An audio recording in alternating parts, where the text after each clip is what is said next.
I wanted to talk a little bit about feeling restrictive and trying to change your life because those two things are in conflict.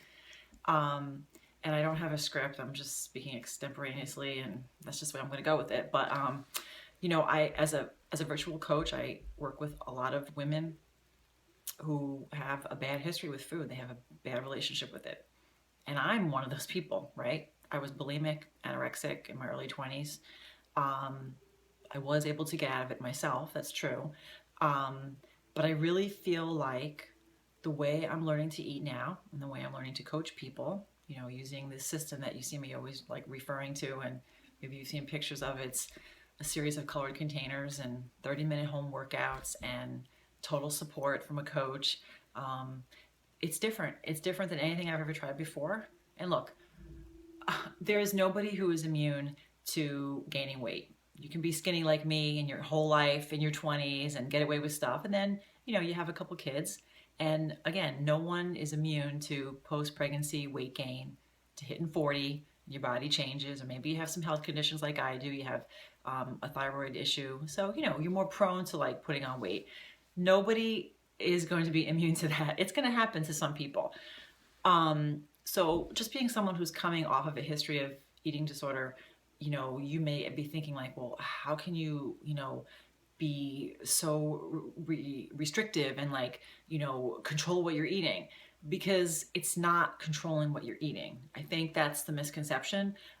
Learning to eat in a balanced way, in a proportioned way, whole foods, no processed, no sugar, has nothing to do with the traditional sense of diet.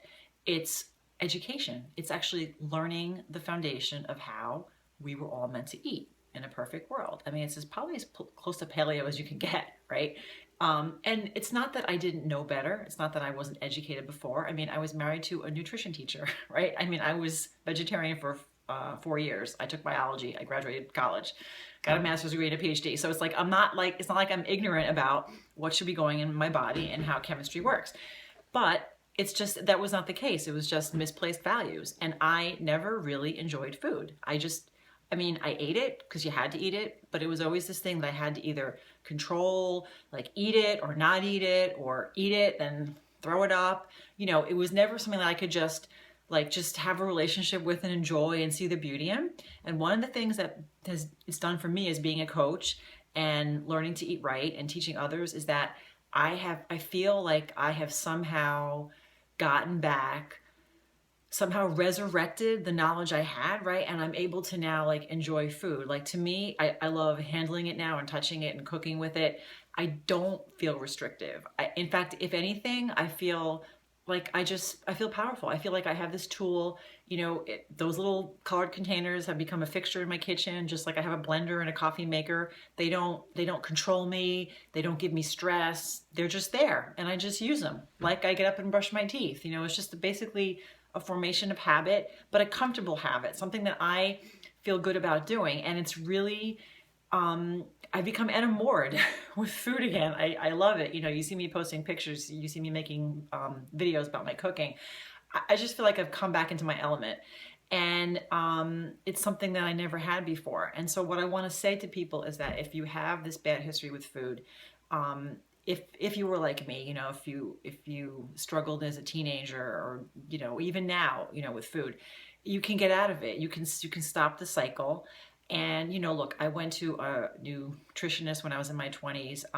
After I had my first daughter, I went on a diet plan where I had to go and report every week and like purchase food in a package with partially hydrogenated vegetable oil. And someone who I didn't really bond with and didn't understand me, the nutritionist just kind of passed the menu in front of me. He said, "Here, you have to eat this because you're too skinny." That's not what this is about. Coaching is, getting a text at 2 a.m. and answering it and being there for your people. Having a group of people who know exactly what you're feeling, and they want to see you do better. They got your back. It's a place that you can like just have some new friends and you feel like somebody is with you, okay? And you're not being judged. And I guess that's what I love about it. So what I want to say is that there's hope.